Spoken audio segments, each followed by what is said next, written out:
Good evening, everyone. Welcome to Professor Academy.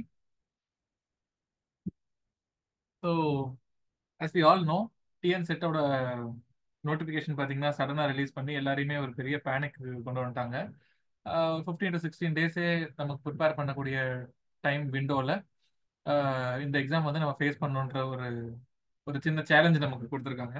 So let us take it as challenge only. ஏன்னா அதாவது எல்லாருக்குமே இதே time தான் கொடுத்துருக்காங்க. ஸோ ஒருத்தருக்கு நிறைய மாதம் டைமும் மற்றவங்களுக்கு கம்மி மாதம் டைமும் கிடையாது.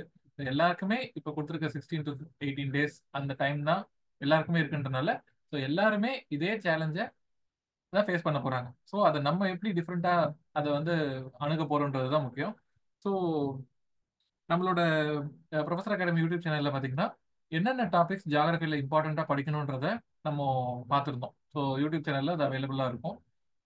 ஸோ இன்னையிலேருந்து நம்ம ஒவ்வொரு யூனிட்ல இருக்கிற இம்பார்ட்டன்ட் டாபிக்ஸை கிராஷ் கோர்ஸாக நம்ம பார்க்கலாம். ஓகேவா? ஸோ எக்ஸாமுக்கு முன்னாடி வரைக்கும் கிராஷ் கோர்ஸாக பார்க்கலாம். ரெகுலராக ஃபாலோ பண்ணிட்டே வாங்க. இது போக டெய்லி நீங்கள் பேப்பர் ஒன்னும் சைமல்டேனியஸாக ப்ரிப்பேர் பண்ணிட்டே வாங்க.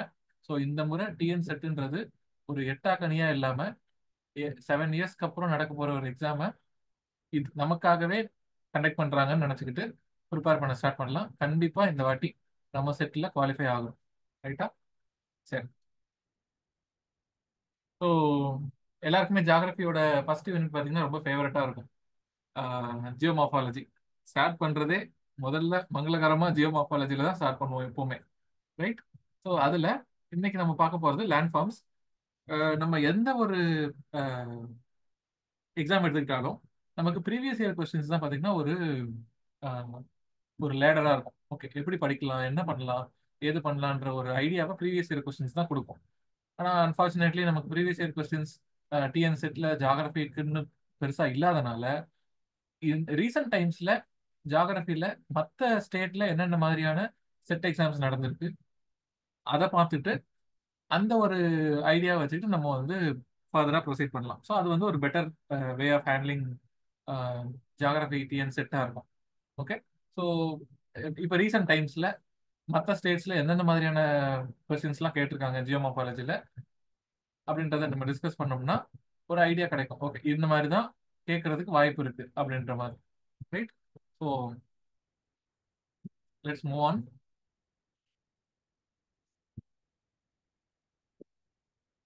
ஸோ மொதல் question, which of the following feature may occur when lava cools at the surface? ஓகேவா? ஸோ இது வந்து பார்த்தீங்கன்னா தெலங்கானாவில் நடந்த ஸ்டேட் எலிஜிபிலிட்டி டெஸ்ட் 2023 நடந்துச்சு, கடைசியாக நடந்தது. ஸோ இப்போ இதில் என்ன கேட்டிருக்காங்கன்னா lava cools at the surface, சர்ஃபேஸ்ல லாவா கூல் ஆச்சுன்னா எந்த ஒரு ஃபாலோயிங் ஃபீச்சர் வந்து உருவாகும் அப்படின்னு சொல்லி கேட்டிருக்காங்க. பசால்ட் பிளாட்டுவா, பேத்தோலிட்ஸா, லாப்போலித்ஸ், ஆர் இது வந்து அதர்வைஸ் கால் லாக்கோலித்ஸ்னு கூட சொல்லுவாங்க, ஆர் டைக். டைக்கு இன்னொரு ஸ்பெல்லிங் கூட இருக்கு. ஸோ டைக்ஸ் இப்படின்னு சொல்லுவாங்க. ஸோ இந்த நாலுல எது அப்படின்னு கேட்குறாங்க. ஸோ நம்ம பார்ப்போம். முதல்ல இப்போ இந்த ஒரு பிளாட்டோ ஃபார்மேஷன் எப்படி எப்படிலாம் நடக்கும் நமக்கு தெரியும். மொத்தம் 4 டைப்ஸ் இருக்கு. 1, 2, 3, 4. ஸோ 4 விதமா பிளாட்டோஸ் வந்து ஃபார்ம் ஆக முடியும். ஸோ ஒன்று, இந்த மாதிரி மேண்டல் ப்ளூமிங் நடந்துச்சுன்னா இந்த கிரஸ்ட்டை வந்து பார்த்தீங்கன்னா இந்த மேண்டல் ப்ளூமிங் மேலே ஒரு ஒரு அப்பர் த்ரஸ்ட் கொடுக்கும். ஸோ இதனால பார்த்தீங்கன்னா கிரஸ்ட் வந்து பெண்ட் ஆகி ஒரு பிளாட்டோ வந்து ஃபார்ம் ஆகும். அடுத்து இப்போ 2 பிளேட் ஒன்னோட ஒன்று கன்வர்ஜ் ஆகுதுன்ற பட்சத்தில் இப்போ இங்கே என்ன ஆகுது, கிரஸ்ட் வந்து ஷார்ட் ஆகுது. ஸோ கிரஸ்டோட லென்த் வந்து பார்த்தீங்கன்னா இங்கே குறையும் போது ஒரு எந்த கிரஸ்ட் டென்சரா இருக்கோ, டென்சரா இருக்கிறது கீழே சிங்க் ஆகி லைட்டரா இருக்கிறது மேலே ரைஸ் ஆக போகுது. ஸோ அங்கே ரைஸ் ஆகும் போது ஒரு பிளாட்டு உருவாகுது. ஸோ இது ஒரு மெத்தட். இன்னொன்று, இதே மாதிரி மேண்டில் ப்ளூமிங்ல ஸோ இங்கே கிரஸ்ட்ல இருக்கிற சின்ன சின்ன கிராக்ஸ் மூலியமா லாவா வந்து வெளியில வந்து ஸோ ஒரு லாவா ஃப்ளோ ஆகி வெளியில சர்ஃபேஸ்க்கு வந்து கூல் டவுன் ஆகி ஒரு பிளாட்டுவா உருவாகும். ஸோ அதுக்கு பேர் ஃப்ளட் பசால்ட் அப்படின்னு சொல்லுவாங்க. ஸோ ஃப்ளட்னா என்ன, நம்ம லாவா வந்து மேலே ஃப்ளட் ஆகி பசால்ட் ராக்காக ஃபார்ம் ஆகுது. ஸோ லாவா சாலிடிஃபை ஆகி அதோட டெம்பரேச்சர் லூஸ் பண்ணும்போது சாலிடிஃபை ஆகி பசால்ட் அப்படின்னு ஃபார்ம் ஆகுது. ஸோ இதை தான் பார்த்தீங்கன்னா இது வந்து நமக்கு பிளாட்டுவா ஃபார்ம் ஆகும். அதர்வைஸ் இப்படி ஒரு வேல்கனோல இருந்து கூட இந்த மாதிரி வேல்கனோ டெபாசிட்ஸ்ல கூட அஹ், இந்த மாதிரி இந்த பசால்ட் பிளாட்டூஸ் வந்து பாத்தீங்கன்னா உருவாகும். ஓகே. ஸோ 4 விதமா பிளாட்டூஸ் உருவாகும். இப்போ நமக்கு இங்க என்ன கேட்டிருக்காங்க? ஸோ லாவா கூல் ஆகுறதுனால எந்த மாதிரியான ஸ்ட்ரக்சர் வந்து ஃபார்ம் ஆகுதுன்னு கேட்டிருக்காங்க. இதுல நமக்கு பசால்ட் பிளாட்டூ தான் ஃபார்ம் ஆகுது. ரைட்டா? அதர் ஸ்ட்ரக்சர்ஸ், இப்போ லாவா இன்கேஸ் சர்ஃபேஸ்க்கு கீழேயே சாலிடிஃபை ஆயிடுச்சுன்னா அப்போ அதுக்கு பேர் பார்த்தீங்கன்னா இன்ட்ரூசிவ் ஆர் புளூட்டோனிக் ராக்ஸ் அப்படின்னு சொல்லுவோம். அதர்வைஸ் சர்ஃபேஸ்ல இருந்து மேலே அண்டர் கிரவுண்ட்ல இருந்து சர்ஃபேஸ்க்கு மேலே வந்து சாலிடிஃபை ஆச்சுன்னா அதுக்கு பேர் எக்ஸ்ட்ரூசிவ் ஆர் வால்கானிக் ராக்ஸ் அப்படின்னு சொல்லுவாங்க. ரைட்டா? ஸோ சர்ஃபேஸுக்கு கீழே என்னென்ன மாதிரியான ஸ்ட்ரக்சர்ஸ் இருக்குன்னு பார்த்தீங்கன்னா பேத்தோலிட்ஸ், டைக்ஸ், லாக்கோலிட்ஸ், சில், அப்புறம் நம்ம வால்கனோல இருந்து வெளியில வரும்போது ஸோ லாவா வந்து ஃப்ளோ ஆகுது, பைரோபிளாஸ்டிக் டெபாசிட்ஸ் வந்து ஃபார்ம் ஆகுது. ஓகேவா? சர்ஃபேஸுக்கு கீழே பார்த்தீங்கன்னா ஸ்லோவர் ரேட் ஆஃப் கூலிங் இருக்கும். எதனால? ஹீட் வந்து அவ்வளோ சீக்கிரத்துல வெளியில டிரான்ஸ்ஃபர் பண்ண முடியாது. ஆனா இதுவே லாவா வந்து சர்ஃபேஸ்க்கு வந்துருச்சுன்னா நிறைய ஏஜென்ட்ஸ் இருக்கு. வாட்டர் இருக்கு, விண்ட் இருக்கு, அப்புறம் கிளைமேட் இருக்கு. ஸோ இந்த மாதிரியான நிறைய ஃபீச்சர்ஸ்னால ஈஸியா லாவா வந்து ரேபிட் கூலிங் நடக்கும். ஸோ கிறிஸ்டல் ஸ்ட்ரக்சர்ஸ் வந்து ஃபார்ம் ஆகும். இதுவே சர்ஃபேஸுக்கு கீழே இருந்துச்சுன்னா லார்ஜர் கிறிஸ்டல் ஸ்ட்ரக்சர்ஸ் வந்து பார்த்தீங்கன்னா ஃபார்ம் ஆயிருக்கும். ஓகேவா? So answer is basalt flat. நமக்கு தெரியும் பேத்தோலிட்ஸ்னா என்னன்னு பார்த்தோம். லாப்போலிட்ஸ் ஆர் லாக்கோலிட்ஸ்னு கூட சொல்லுவாங்க, ஆர் டைக்ஸ். ஓகேவா? So basalt flat is the right answer. அடுத்து அட்ரிஷன்.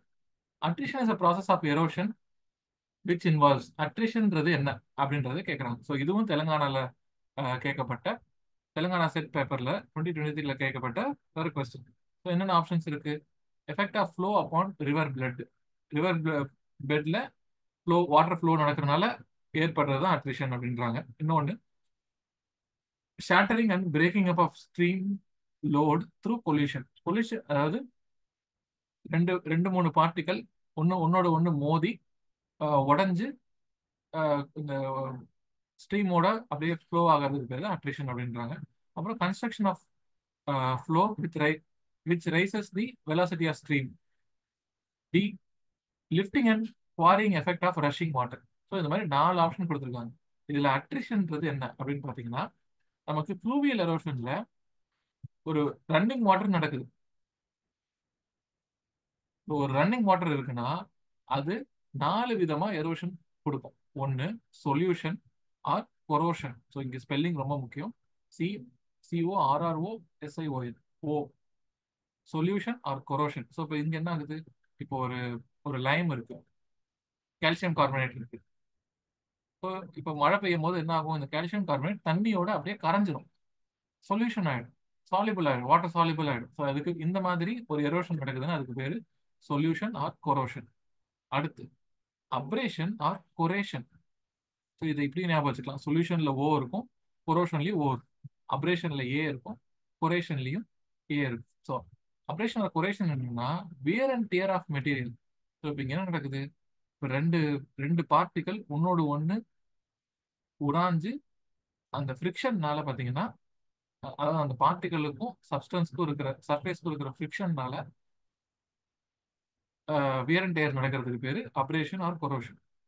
Third one attrition. நம்ம கொஸ்டின்ல கேட்டிருக்கிறது பொல்யூஷன் ஆஃப் ஃப்ராக்மெண்ட்ஸ். இப்போ ஒரு ஃப்ராக்மெண்ட்டும் இன்னொரு ஃப்ராக்மெண்ட்டும் வாட்டர் மூவ்மெண்ட்னால ஒன்னோட ஒன்று மோதி டியூ டு பொல்யூஷன் அது வந்து எரோஷன் நடக்கிறதுக்கு பேர் attrition. Fourth one hydraulic action. So இப்போ வாட்டர் வந்து இப்போ இந்த மாதிரி இர்ரெகுலர் சர்ஃபேஸ்ல வாட்டர் வந்து கண்டினியூஸாக ஃப்ளோ ஆகிட்டே இருக்குன்னா ஓவர் டைம் பார்த்தீங்கன்னா அந்த சர்ஃபேஸே பார்த்தீங்கன்னா due to hydraulic effect smoothen ஆகிருக்கும், பாலிஷ்ட் ஆகிருக்கும். ஸோ இதுக்கு பேர் ஹைட்ராலிக் ஆக்ஷன். ஸோ இப்போ இந்த மாதிரி எரோட் ஆகிற மெட்டீரியல் 4 விதமா டிரான்ஸ்போர்ட் செய்யப்படும். ஒன்று சஸ்பென்ஷன், இன்னொன்று சொல்யூஷன், ட்ராக்ஷன், சால்டேஷன். ஸோ இதுவுமே நமக்கு ரொம்ப ரொம்ப முக்கியம். என்னென்னு பார்த்தீங்கன்னா, சஸ்பென்ஷன்ன்றது ஃபைன் செடிமெண்ட்ஸ் வாட்டரால கேரி பண்ணப்படுது. சொல்யூஷன்ன்றது கம்ப்ளீட்டா வாட்டர்ல டிசால்வ் ஆகின மினரல்ஸ் ரிவரோட கேரி ஆகப்படுறது. ட்ராக்ஷன்ன்றது லார்ஜ் பவுல்டர்ஸ், பெரிய பெரிய பாறைகள். சால்டேஷன்ன்றது சின்ன சின்ன பாறைகள். ரைட்டா? ஸோ இதெல்லாம் பார்த்தீங்கன்னா ஃப்ளூவியல் டிரான்ஸ்போர்ட்டேஷனும், இதுக்கு முன்னாடி பார்த்தது fluvial erosion. Right? So the right answer is pollution.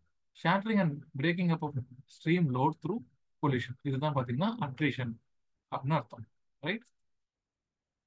So இப்போ இதுக்கு அடுத்த question, which one of the following is the evidence of sea floor spreading? So இது மகாராஷ்டிராவோட செட் கொஸ்டின் பேப்பர் 2024 கேட்ட கொஸ்டின் இது. ஸோ இது வந்து ரொம்பவே ட்ரிக்கியான விஷயம்.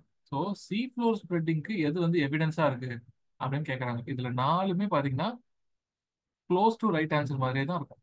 பிளேட் மூவ்மெண்ட் ஆகிறனால தான் சீ ஃப்ளோ ஸ்ப்ரெட்டிங் ஆகுது. அப்பெல்லிங் ஆஃப் மேக்மா நடக்கிறனால தான் சீ ஃப்ளோ ஸ்ப்ரெட்டிங் நடக்குது. வேலியோ மேக்னடிசம், ட்ரிஃப்டிங் ஆஃப் கரண்ட் எல்லாமே பார்த்தீங்கன்னா கரெக்டானது தான். ஆனால் எந்த ஒரு ஆப்ஷனை வச்சுக்கிட்டு நம்ம சீ ஃப்ளோ ஸ்ப்ரெட்டிங்கை எவிடன்ஸா காமிக்கிறாங்கன்றது தான் முக்கியம். இந்த வேர்டு வந்து இதுதான் முக்கியம். எவிடன்ஸ் எதை எதை வச்சு கொடுக்குறாங்க?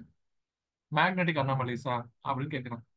எப்படி சீ ஃப்ளோர் ஸ்ப்ரெட்டிங்க்கு எவிடன்ஸ் கண்டுபிடிக்கிறாங்கன்னு பார்த்தீங்கன்னா பேலியோ மேக்னடிசம் மூலமா தான். அதாவது என்ன பண்றாங்க, இப்போ ஷிப் வந்து ஷிப்ல மேக்னெட்டிக் காம்பஸ் வந்து ரீடிங் வச்சுக்கிட்டு ஒரு இடத்துல இன்னொரு இடத்துக்கு மூவ் ஆயிட்டு இருக்காங்க. ஸோ இங்க நமக்கு plus, so different magnetic properties இருக்கிற மெட்டீரியல்ஸ் நம்ம கிராஸ் பண்ணி வரும்போது இந்த மேக்னெட்டிக் அனாமலின்றதை நம்ம ஒன்று கண்டுபிடிக்கணும். அனாமலின்னா என்னது? நம்ம ஒன்று எக்ஸ்பெக்ட் பண்ணுவோம், இந்த இடத்துல இப்படி ஒரு ஃபினாமினன் தான் நடக்கும்ன்றது எக்ஸ்பெக்ட் பண்ணுவோம். ஆனால் டியூ டு செவரல் ஃபேக்டர்ஸ் அந்த எக்ஸ்பெக்டேஷன் வந்து பார்த்தீங்கன்னா ரிவர்ஸ் ஆகிருக்கும், வேற ஒன்று நடந்திருக்கும். இதுக்கு பேர் தான் அனாமலி. அதே மாதிரி இங்கே மேக்னெட்டிக் ப்ராப்பர்ட்டி நம்ம மூவ் பண்ணும்போது ஒரு இந்த மாதிரி தான் இருக்கும் அப்படின்ற எக்ஸ்பெக்டேஷன்ல வரும்போது இந்த மேக்னெட்டிக் காம்பஸ்ல ஒரு வேரியேஷன் காமிச்சிருக்கு. எதனால அந்த வேரியேஷன் காமிச்சிருக்கு? ஏன்னா மேக்மா ஃப்ளோ ஆகி ஒரு ஒரு லேயர்லயும் பார்த்தீங்கன்னா ஃப்ளோ ஆகி இந்த லேண்ட் வந்து ஸ்ப்ரெட் ஆகியிருக்கு. அதனால எப்பெல்லாம் இந்த மேக்மா ஃப்ளோ ஆகும்போது நம்ம ஏர்த்தோட பொலாரிட்டி எப்படி இருந்துச்சோ அதுக்கு ஏற்ற மாதிரி இந்த மேக்னெட்டிக் காம்பஸும் பார்த்தீங்கன்னா மூவ் ஆகிருக்கு. ஸோ இதை தான் மெயினான எவிடன்ஸாக வச்சுக்கிட்டு நம்ம சீ ஃப்ளோ ஸ்ப்ரெட்டிங்கை சொல்ல முடிஞ்சுது. ஸோ இப்போ இந்த பேலியோ மேக்னட்டிசம் வச்சு நம்ம எதெல்லாம் ஐடென்டிஃபை பண்ண முடிஞ்சதுன்னா, ஒவ்வொரு மேக்னெட்டிக் ஸ்ட்ரிப்போட ஏஜ், எந்த ஸ்பீட்ல சீ ஃப்ளோ ஸ்ப்ரெட்டிங் வந்து நடந்திருக்கு, அப்புறம் கான்டினென்ட் எப்படிலாம் எந்த டைம்ல கான்டினென்ட்ஸ்லாம் ட்ரிஃப்ட் ஆகியிருக்கு, இதெல்லாம் பார்த்தீங்கன்னா நம்மளால கண்டுபிடிக்க முடிஞ்சது. ஓகேவா? ஸோ இப்போ ஒரு சின்ன அப்வெல்லிங் நடக்குது, மேக்மா வந்து ரைஸ் ஆகி இப்போ இந்த லேண்ட் வந்து பிரிய ஆரம்பிக்கிறனால ரிஃப்ட் வேலி வந்து ஃபார்ம் ஆகுது. ரிஃப்ட் வேலி ஃபார்ம் ஆகுற இடத்துல இப்போ இந்த ஒரு சி இருக்குன்னா கிரஸ்டல் தின்னிங் நடக்குது.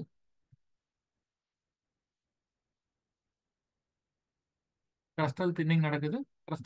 கிரஸ்ட் வந்து தின்னாக ஒரு சின்ன கேப் மூலயமா வால்கனோ மேக்மா வந்து வெளியில வந்து சாலிடிஃபை ஆகி கொஞ்சம் கொஞ்சமா நம்ம மிடில் இருந்து வெளியில போக போக போக ஏஜ் ஆஃப் தி மேக்மா அந்த செடிமெண்ட்ஸ் பார்த்தீங்கன்னா இன்க்ரீஸ் ஆகிட்டே போகுது. ஸோ இந்த இடத்துல நியூவர் செட்டில்மெண்ட்ஸ், நியூவர், ஸோ இங்கேயும் இங்கே வந்து ஓல்டு. ஸோ இதை வந்து ஒரு எவிடன்ஸா வச்சு சீ ஃப்ளோர் வந்து ஸ்ப்ரெட் ஆகுதுன்னு சொல்லி கண்டுபிடிக்கிறாங்க. ரைட்டா? ஸோ பேலியோ மேக்னட்டிசம், அதாவது மேக்னெட்டிக் அனாமலி தான் பார்த்தீங்கன்னா சீ ஃப்ளோர் ஸ்ப்ரெட்டிங்க்கு ஒரு முக்கியமான எவிடன்ஸ். ரைட்? அப்புறம் இந்த arid environments dash is formed because of slower slope movements. Slope movement வந்து ஸ்லோவா இருக்கிறதுனால எந்த ஒரு ஃப்ளோ வந்து ஃபார்ம் ஆகுது அப்படின்னு கேட்டிருக்காங்க. முக்கியமா அரைட் என்வாயன்மெண்ட், இது வந்து ரொம்ப ரொம்ப முக்கியமான வேர்டு. ஓகேவா? ஸோ அதாவது இதுக்கான விளக்கம் என்னன்னா, இப்போ டேலஸ்ன்றது என்னன்னா, இப்போ ஒரு கிளிஃப் இருக்கு. இப்போ இந்த மாதிரி ஒரு கிளிஃப் இருக்கு. இந்த இடத்துல இருந்து பாத்தீங்கன்னா ஆல்ரெடி டாக் அந்த டெப்ரிஸ், ராக்கோட டெப்ரிஸ் பாத்தீங்கன்னா இந்த இடத்துல ஆல்ரெடி இருக்கும். ஸோ இப்போ இந்த debris due to mechanical weathering, அதாவது டியூ டு ஹை டெம்பரேச்சரா இருக்கலாம், ஹை விண்ட் ஆக்ஷனா இருக்கலாம், கொஞ்சம் கொஞ்சமா இந்த டெப்ரிஸ் பார்த்தீங்கன்னா கீழே சரிஞ்சிருக்கும். ஸோ இதுக்கு பேர் தான் டேலஸ் ஸ்லோப்ஸ் அப்படின்னு சொல்லுவோம். நீங்க பார்த்தா கிளியரா தெரியும். கொஞ்சம் பாருங்க, ஒரு அந்த ராக் அக்கமுலேஷன், ராக் டெப்ரிஸ் கொஞ்சம் கொஞ்சமா டியூ டு கிராவிட்டி அண்ட் இந்த மெக்கானிக்கல் வெதரிங் ஸ்லோவா பார்த்தீங்கன்னா மூவ் ஆகிருக்கு. இதுதான் டேலஸ் ஸ்லோப்னு சொல்லுவோம். ஆனா நமக்கு கொஸ்டின்ல என்ன கேட்டிருக்காங்க? ஏரிட் என்வாயன்மெண்ட்னு கேட்டிருக்காங்க. ஏரிட் என்வாயன்மெண்ட்ல அதை வச்சே நம்ம வந்து மீதி இருக்கிற ஆப்ஷனை கூட எலிமினேட் பண்ணலாம். சாலிஃப்ளக்ஷன்ன்றது என்னது?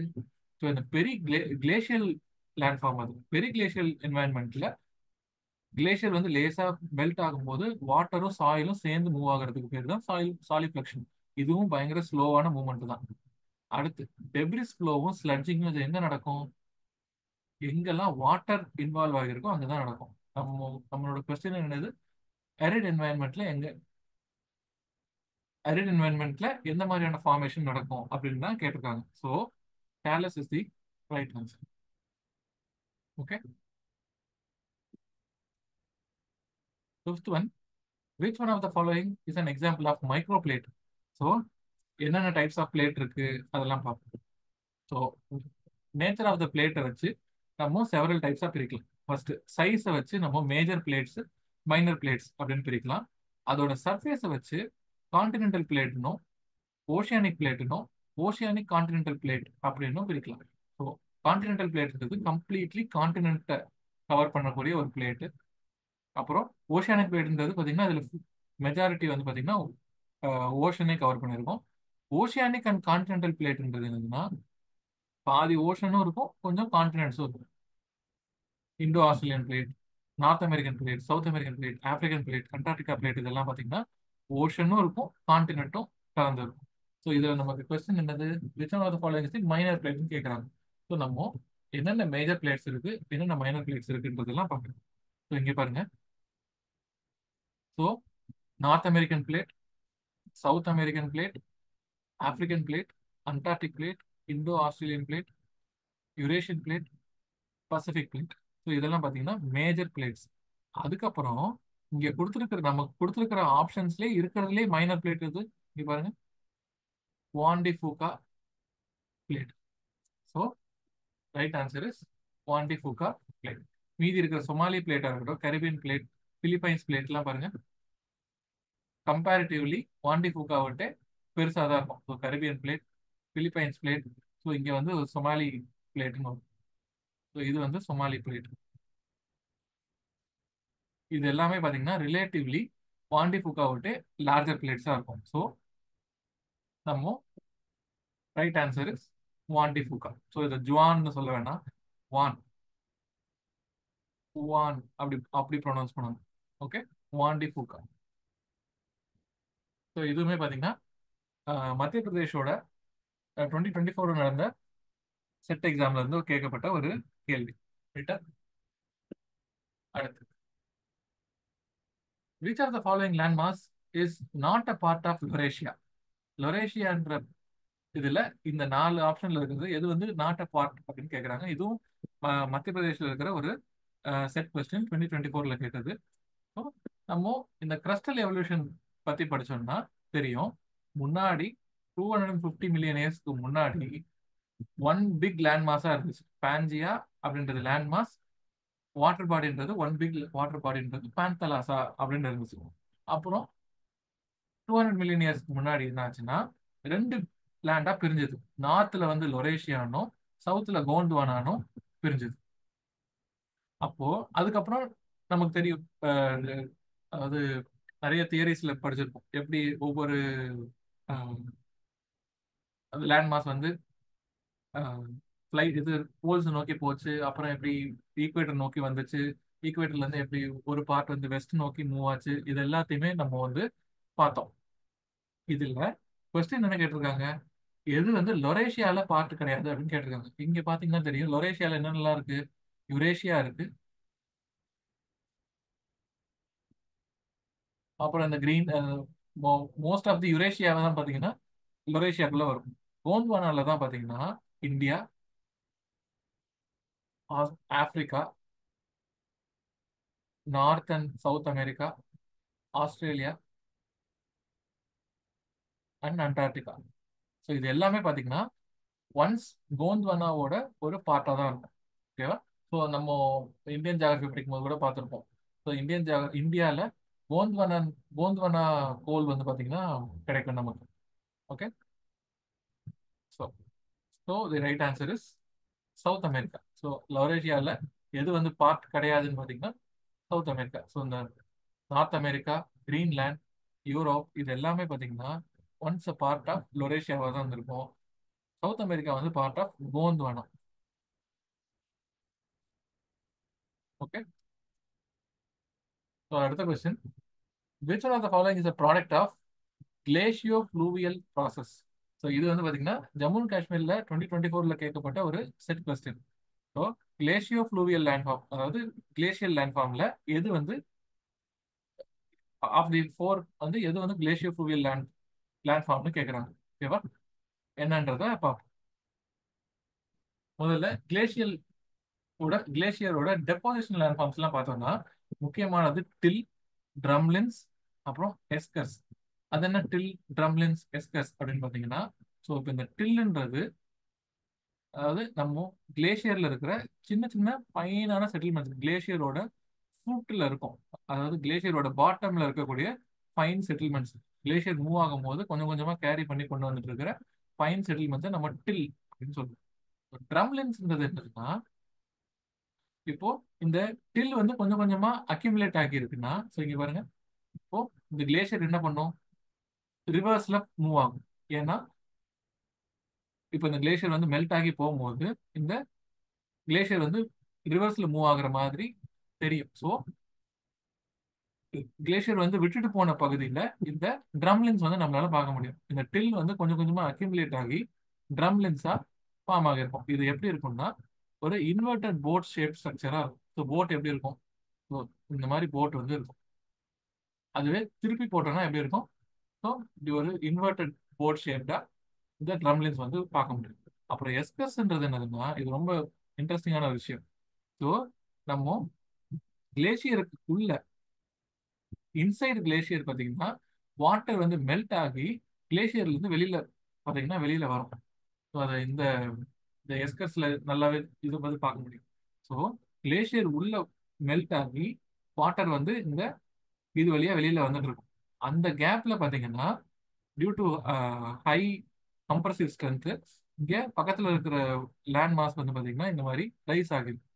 ஸோ ஒன்ஸ் இந்த கிளேஷியர் வந்து ரீட்ரீட் ஆகி போனதுக்கு அப்புறம் இந்த எஸ்கர்ஸ் வந்து மட்டும் பார்த்தீங்கன்னா ஒரு சின்ன குன்று மாதிரி வெளியில தெரியும். ஸோ இதுவும் ஒரு கிளேஷியல் லேண்ட்ஃபார்ம் தான். அது போக kames, terminal moraines, outwash plains, glacial streams, kettle lakes இது எல்லாமே பார்த்தீங்கன்னா நம்ம கிளேஷியரோட டெபாசிஷனல் லேண்ட்ஃபார்ம். ரைட்டா?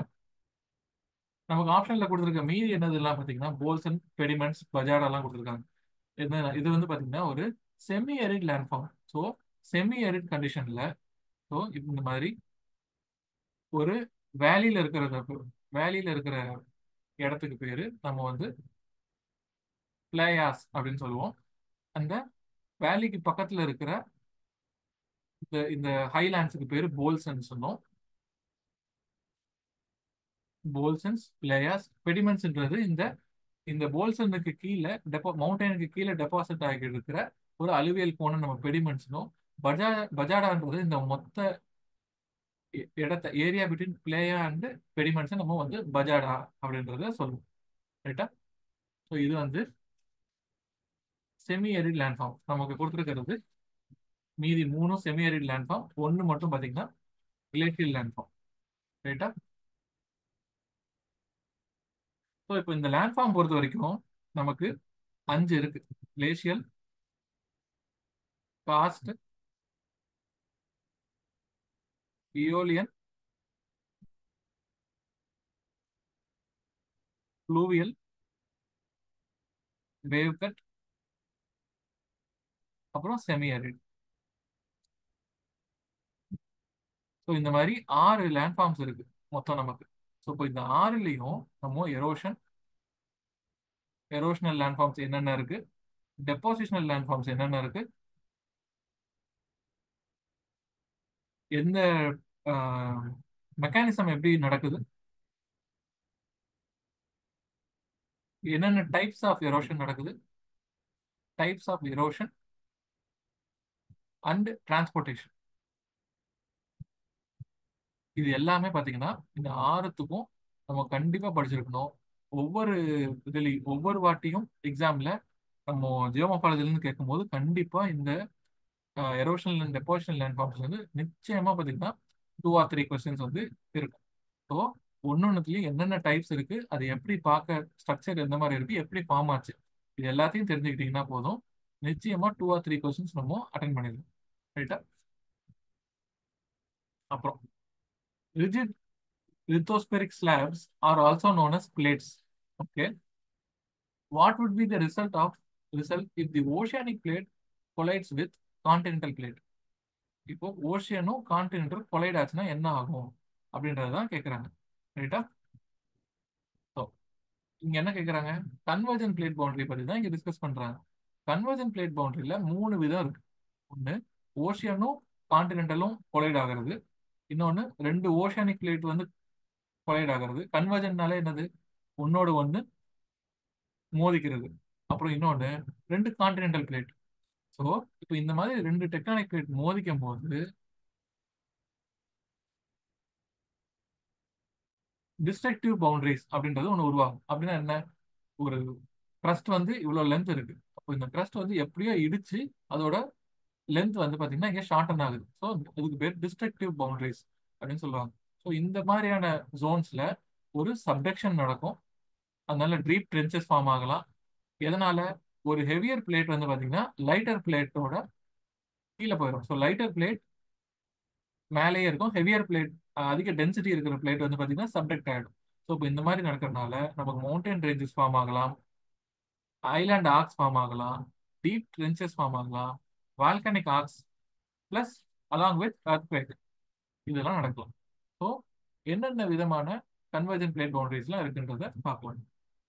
ஒன்று ocean versus continent.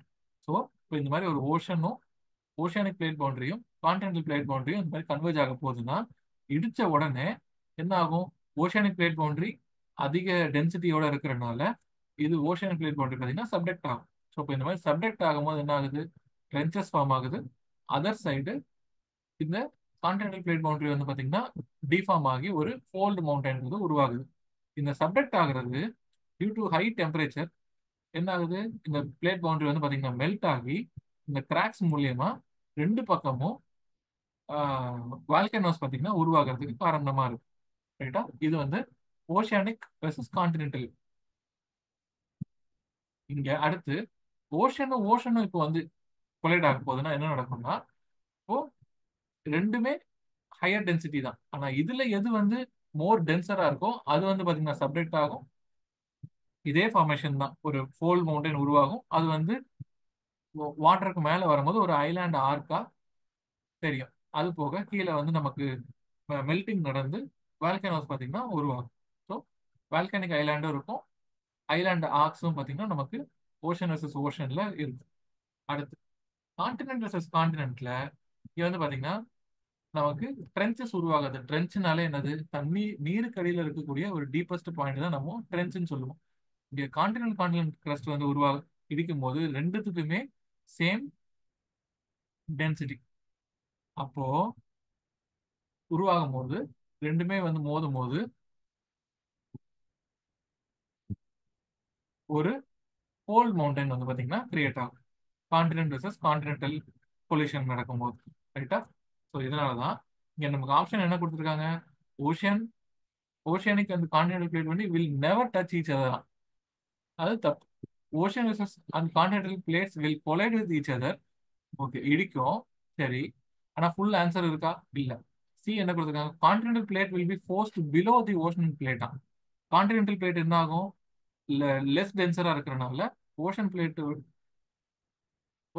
Continental plate வந்து மேலேயே இருக்கும், ஓஷன் பிளேட் வந்து டென்சரா இருக்கனால கீழே போகும். அதனால தான் D option correct. Ocean plate எதனால டென்சரா இருக்கும்னு பாத்தீங்கன்னா, ஓஷன் வந்து மேட் ஆஃப் பசால்ட். அதனால ஓஷியானிக் பிளேட் பவுண்டரி மோர் டென்சரா இருக்கும் கான்டினென்டல் விட. So always oceanic plate boundary subducts. So oceanic, plate boundary, subducts. ஓகேவா? ஏன்னா இது வந்து மோர் டென்சர், அதனால. Right. So that's all today's class. So நம்ம நாளைக்கு மறுபடியும் ஜியோமார்ஃபாலஜியில் இருக்கிற தியரிஸ், அப்புறம் இன்னும் மோர் கொஸ்டின்ஸ் எல்லாம் பார்க்கலாம். எர்த்குவேக் சம்பந்தமான கொஸ்டின்ஸ் எல்லாம் பார்க்கலாம். ஓகேவா? ஸோ இன்னைக்கான கிளாஸ்ல நம்ம முக்கியமா பார்த்துக்கிட்டது என்னதெல்லாம் பார்த்தீங்கன்னா, erosion and deposition landforms. Erosion and deposition landforms, அப்புறம் இந்த பிளேட் பவுண்டரி. பிளேட் பவுண்டரியோட சேர்த்து நமக்கு தெரிஞ்சுக்க வேண்டியது என்னன்னா, சீ ஃப்ளோர் ஸ்ப்ரெட்டிங், அப்புறம் continental drift theory, mass wasting, and earth moments. ஓகேவா? ஸோ நாளைக்கான கிளாஸ்ல நம்ம ஆஹ், என்னென்ன, அதாவது நம்ம சைக்கிள் ஆஃப் எரோஷன்ல என்னென்ன தியரிஸ் இருக்கு, எர்த்தோட இன்டீரியர், இதெல்லாம் பார்த்தீங்கன்னா நம்ம நாளைக்கான கிளாஸ்ல பார்க்கலாம். ஓகே. Keep studying. பேப்பர் ஒன்னையும் கூடயே சேர்ந்தே படிச்சுட்டு வாங்க. இது வந்து அவ்வளோ டஃப்பான ஒரு டாஸ்கே கிடையாது. 15 டேஸ் நமக்கு டைம் இருக்குன்றதை நம்ம ப்ராப்பரா சேனல் பண்ணி ஒரு ஒரு சரியான ஸ்கெடியூல்ல போனோம்னா நிச்சயமா நம்ம இந்த செட் எக்ஸாம் வந்து கிராக் பண்ண முடியும். ஓகே. ஸோ அதாவது இன்னைக்கான கிளாஸ் தான் நீங்க ஃபர்ஸ்ட் பாக்குறீங்கன்னா, நம்ம ப்ரொஃபசர் அகாடமி யூடியூப் சேனலை சப்ஸ்கிரைப் பண்ணி வச்சுக்கோங்க. இதுல ப்ரீவியஸா நம்ம என்னென்ன கான்செப்ட்ஸ்ல, என்னென்ன யூனிட்ஸ்ல என்னென்ன இம்பார்ட்டன்ட் டாபிக்ஸ் நம்ம கம்பல்சரி படிச்சுட்டு போக வேண்டியதுன்றத அப்லோட் பண்ணியிருப்போம். அதையும் நிச்சயமா பார்த்துருங்க. நாளைக்கான கிளாஸ்ல நம்ம மீட் பண்ணலாம். Okay. All the very best.